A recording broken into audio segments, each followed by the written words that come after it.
Back when the Eiffel Tower was built, it wasn't meant to last. It was built for the World's Fair in 1889 and only had a permit of 20 years. Meaning by 1909, it was scheduled to be dismantled and melted down for scrap. But Gustave Eiffel, he knew how to pivot. He saved the tower by repurposing it, turning it into a scientific laboratory, running experiments with wind gauges to study air resistance. Then came World War I. He offered it up to the French military as a giant antenna. With telegraphy still in its early days, it was used to intercept German messages and jam communications in return. But what if it was never repurposed? Paris might not have what it's most known for today. So what does that have to do with bikepacking across New York State? Well, on this episode of Rolling Thru, we stop by something right here, also completed in 1889, that thanks to being repurposed, was saved and for the better. Also on this episode, we'll ride by one of the oldest continuously inhabited streets in the United States and get out to some bucolic country. That's headed your way right now. This is Rolling Thru, a bicycle travel show. We're leaving Kingston this morning and heading south. It's a cold one, but the scenery does a decent job of making us forget that. This first stretch takes us along the Schwangunk Ridge. The locals sometimes just call it the Gunks, and it has long been a place of meaning for the Munsee Lenape, who moved through these ridgelines for hunting, gathering, and seasonal life. Centuries later, as development pressures crept in, conservationists stepped up to protect large parts of the ridge, recognizing its natural beauty and its deep history. And you can really feel that out here on the trail. It's green, serene, and easily some of the best riding we've had so far. And while we're on the topic of looking back, we stop for a breather in New Paltz, home to one of the oldest preserved streets in the country. The Huguenot Street Historic District dates back to 1678, when French Huguenot refugees fleeing religious persecution settled here on land acquired from the local Esopus Munsee people. But not long after this settlement, conflict and colonial pressure forced the Esopus Munsee people out of the region. Some of the stone houses you see today have been standing since those early days, making this one of the oldest collections of homes in the United States. Now it's preserved as a living history site, and it tells a fuller story of the area, from early settlement and religious refuge to the deeper, often overlooked history of indigenous displacement in the Hudson Valley. We coast down out of New Paltz on a long rolling hill, which honestly feels like it goes on forever. This stretch has been one of my favorites of the trip so far. So much so, I can't really contain it. Damn, I love this state. And that feeling carries us right into our next stop. And lucky for us, it's just ahead and part of the trail. Small in distance, but tall in presence. I'm at the Walkway Over the Hudson. This is one of the longest pedestrian bridges in the country, but it used to be an abandoned railroad track. I'm here to find out how community vision turned this into one of New York's most unique state parks. Brian, the views keep getting better for my interviews, and you're at the top now. And I guess we're literally at the top. Yeah, we are at the top, 212 feet above the river. 212 feet above the Hudson River. Yes, we are. This hasn't always been a park though, has it? No, this hasn't. This actually opened in 1889 as a Poughkeepsie Highland Railroad bridge. It was a freight train mostly, but it also carried people across the bridge. It was the longest bridge in the world when it opened. The train began to die down around 1950s. And in 1974, there was a fire which caused the closure of the bridge. And it sat dormant and dilapidated from 1974 until the early 2000s when the group began dreaming up the idea of the Walkway Over the Hudson, the park you see today. We opened officially as the Walkway Over the Hudson as a New York State Park in 2009. It went to 16 years now as the longest elevated pedestrian bridge in the world. So you knew this bridge for a while as an eyesore? It was just a burnt out structure that, as a local resident that we would drive underneath when we were driving up and down Route 9 in Dutchess County there. It was just an eyesore for the state, for the community. And there was no connectivity between the two counties. No, not for pedestrians, not for bikes, not for the outdoor activities that we see, here today on a beautiful Sunday morning. It's now, we see over 500,000 people a year, use this bridge for all sorts of activities. We are open 365. There are challenges in the wintertime. We have to clear the snow off the bridge to make it safe for people. It's cold, it's windy, but you're still 212 feet above the river, and people are looking for a place to get out even in the wintertime. Seeing the river frozen is a pretty impressive as well. Seeing the ice form on the river, people enjoy it, just as much. So what was it like to get something like this built? Funding, obviously, when you're dealing with something this large was an issue. structurally making sure that it was sound and able to be reused for something like this. It took a long time. A lot of people contributed to the transformation from the railroad bridge that was burned out to the state park we see today. And then over time it's evolved into what we have today with full bathrooms. We have an elevator now which connects to the waterfront in Poughkeepsie. Train station is right off, a couple blocks from the elevator. Yeah. So people can come up from New York City, walk a few blocks, get the elevator and right up to the top of the bridge. Accessibility has been one of the main focuses of the bridge. The entire walkway is ADA accessible. We have a tram that is operated by our Friends group, which allows mobility challenged individuals access to the structure. And it's just been such a boon for everybody in this area. It's great use of a industrial era infrastructure, and to see what it's become today, I can't think of anything like it, and it's still a pretty impressive place. Yeah, I have to agree with that. This is really impressive. The walkway shows us that with a little imagination, anything can be given a second life. It's a powerful lesson in reusing and reimagining the world around us. It really is pretty remarkable riding over the river at this height, and I'm glad our next stop isn't far. This gives us a chance to take it all in. We cruise along the length of the walkway and drop down into Poughkeepsie, a city that's seen its share of ups and downs. It was once a major industrial hub along the Hudson, with factories and IBM driving jobs here. But as that industry disappeared, a lot went with it. Now, you can feel it shifting again. New life along the waterfront and ideas about what this next chapter could be. And perhaps it starts with keeping things local, even something as big as the economy. This local shop in Poughkeepsie, New York has a solution: ethical handmade clothing. We have a 3-story building here in the old center of Poughkeepsie. We call it a micro department store. It's a great concept. I think it came out of we have to compete with online shopping, and we really want to bring people back into the store. So where are we at this moment? And I think we need to offer more than just shopping. We try to do as much as possible from the Hudson Valley. So we have a coffee shop when you walk in, and it's all farm to table, everything we do there. It feeds our communities. Yeah. Could you quickly explain slow fashion and your approach to it? When we started the brand, we decided to focus on one material, that being canvas. Why is because that? we saw it could be used in so many different products. A lot of the waste that happens in the industry is because you're changing fabrics every season and you're left with excess. Slow fashion is lasting and sustainable and not changing every season. Yeah. Building product and building it in a way that people want to keep it for longer and it holds up longer. I think a good design lasts. So that's what we're always looking towards. How do we make this design work well? And it's not just the aesthetics of it, but how is it constructed? We like to say it's clothing that maybe you found in your grandparents' closet and you still love it. Style. It's timeless. We want to solve our problems. We have to get close to them.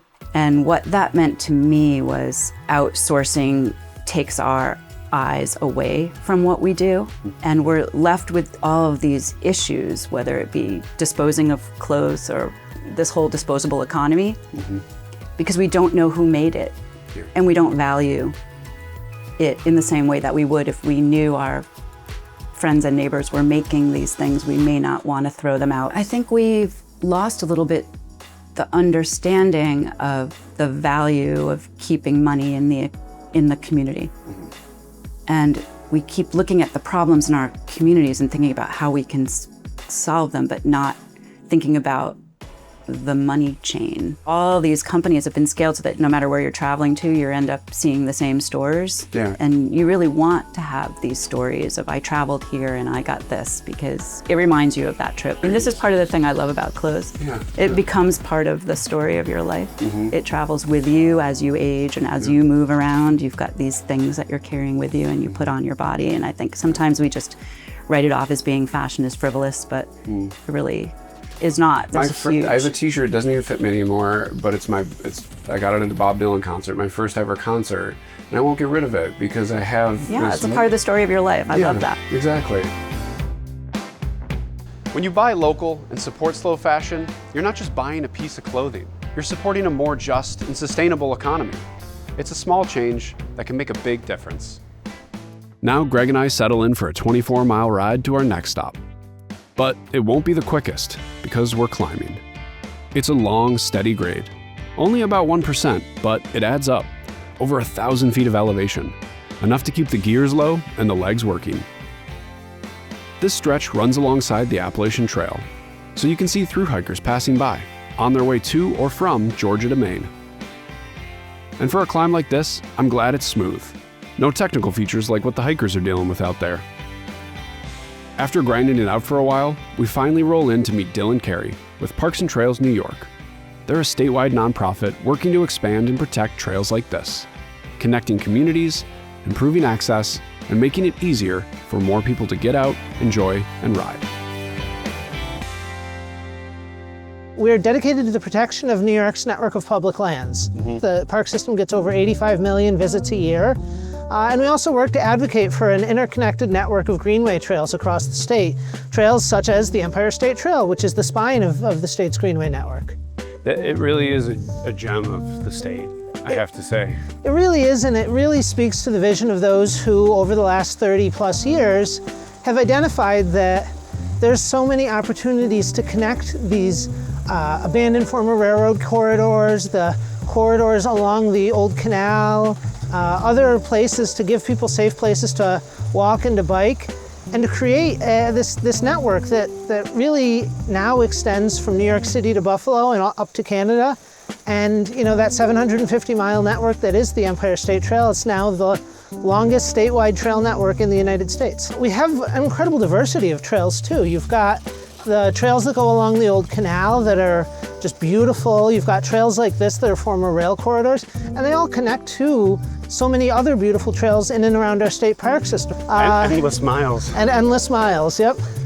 Selfishly, can you guys look into connecting the southern tier south of Letchworth State Park? We're working on it, we're working on it. And eventually what you'd have is this giant loop that would run from Buffalo south to Olean, back up to Rochester, and then back on the Empire State Trail around to Buffalo. When completed, that's going to be a huge international draw because you're connecting so many great destinations. You'll be able to get people to Niagara Falls and then to bike from Niagara Falls to Letchworth. That'd be incredible. Not just to mention the boon to like the local economies of, you know, just like the little coffee shops, the cafes, the little sweet shops. It really is such a huge impact having greenway trails in communities, because you do see those impacts. Like, you know, there's this saying that touring cyclists like you're doing are considered wallets on wheels because, you know, per person, they tend to spend a lot more in communities. It really is one of the smartest ways that local economic development professionals can seek to attract business to their communities. Yeah. And we're starting a project now actually to put a number on some of that impact, to quantify what the economic impact of the Empire State Trail is. It's my guess that the Empire State Trail has the biggest economic impact of any trail system in the United States. We'll see if that is borne out. Yeah. But we are really... I could believe it though. Just going on our journey, we met so many people that were traveling here from all different states. We met people from the Netherlands, we met people from North Carolina, and the one unifying thing was like, yeah, we wanted to go across New York State. And I think it speaks to the fact that New York has some incredible combinations of, you know, obviously New York City is a huge attraction, a place that people are going to travel into, but then you can get from there and travel up to Niagara Falls. You can pass along the route of the Erie Canalway Trail. You never know, maybe you'll experience one of the local kinds of cuisine that in so many places, you know, are known for, and you just, you can learn Tomato pie in Amsterdam. Yeah. Every city across New York has its dish. Yeah. Chicken wings, Buffalo, garbage plate, Rochester, Syracuse, salt potatoes, the mozzarella sticks in Albany. Yeah. You could go. Chicken riggies and the Utica greens. Yeah, Utica. Yeah. You could go and just have yourself a gastronomic tour if you wanted, and you can really make it your own. So. You can make it your own. You can do it that way. You can learn about history. There's so many different stories to be learned along the trail. And it's all there. You just get outside and enjoy your parks and trails. Just get out and do it. Sweet, sweet. Dylan heads off, and Greg and I push along the trail. The sun begins to drop late in the day. After learning how these trails get built, you start to open your eyes a little. You notice the land around you more, and with that kind of awareness, it connects you to what's here, which is exactly why we're heading to our last stop of the day. It's a place that's teaching people to reconnect to the land they live on.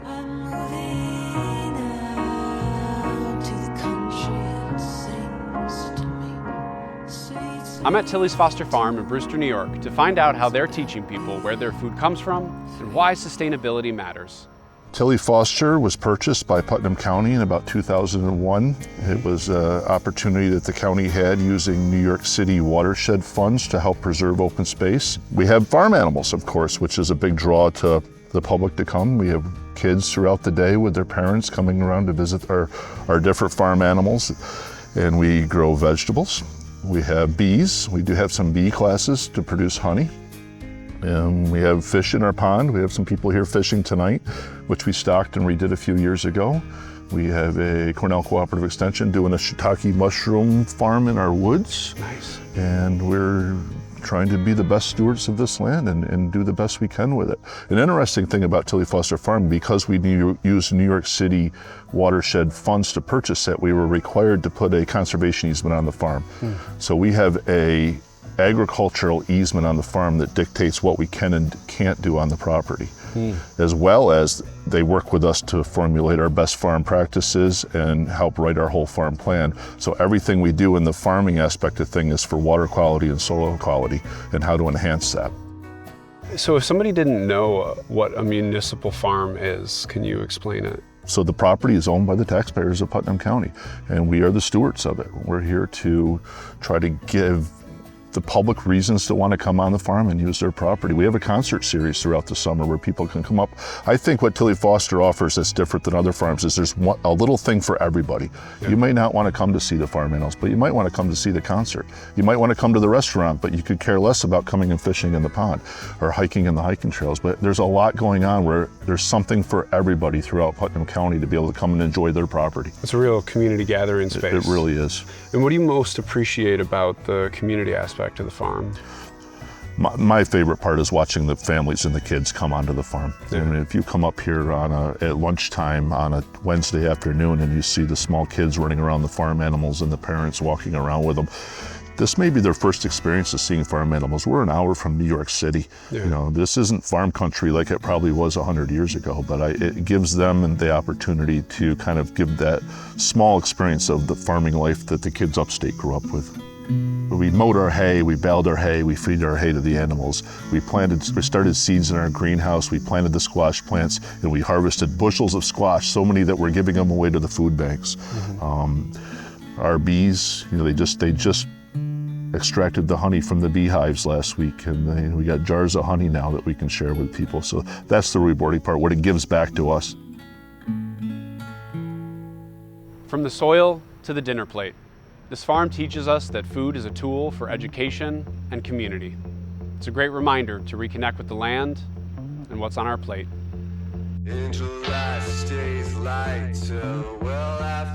The word that keeps coming back today is repurposing. We've seen it in old infrastructure turned into parks and trails, buildings given new life, and even in farming, like at Tilly's. Because repurposing, at its core, is about care. It's about valuing what we've built enough to keep it around. It's something my grandma taught me. She lived through the Great Depression, and there was a saying back then, one worth keeping in mind today. Use it up, wear it out, make it do, or do without. And after a day like today, make it do feels worth the try. On the next and last episode of Rolling Thru, we arrive to New York City and find all that it has to offer.